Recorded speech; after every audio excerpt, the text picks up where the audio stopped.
Sisi kama timu tumejiandaa vizuri na mechi ya juzi ilikuwa ni mechi nzuri kwa sababu tulishinda na tujiandaa kushinda, lakini kushinda kwetu haimaanishi kwamba tukufanya makosa kwenye huo mchezo.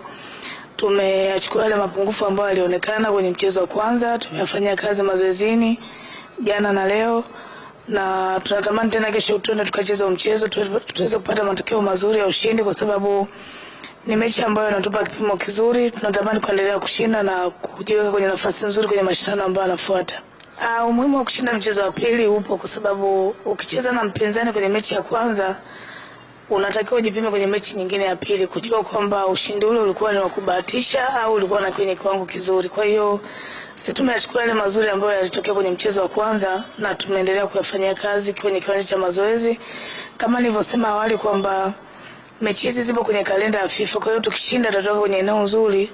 Tunatamani kuendelea kushinda tena kesho kwa sababu Malawi ni timu nzuri. Tunashumu kama vile tuko kwenye mashindano ambayo wote tunacheza AFCON. Kwa hiyo naamini kitakuwa ni kipimo kizuri, kwa maana mechi nyingine kesho kuhakikisha kwamba kuona yale mapungufu ambayo yalitokea kwenye mchezo wa kwanza hayawezi kujirudia tena.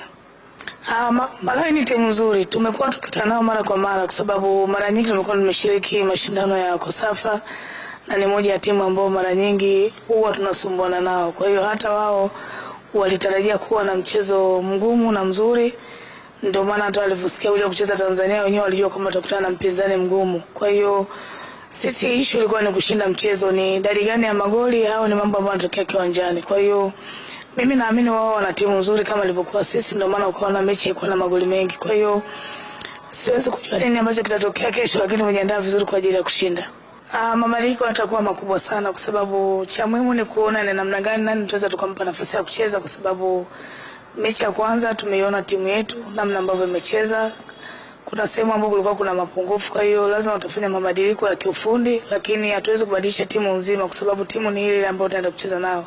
Sisi nia yetu ni kushinda, na timu ambayo imeshinda mara nyingi huwa haifanyi mabadiliko.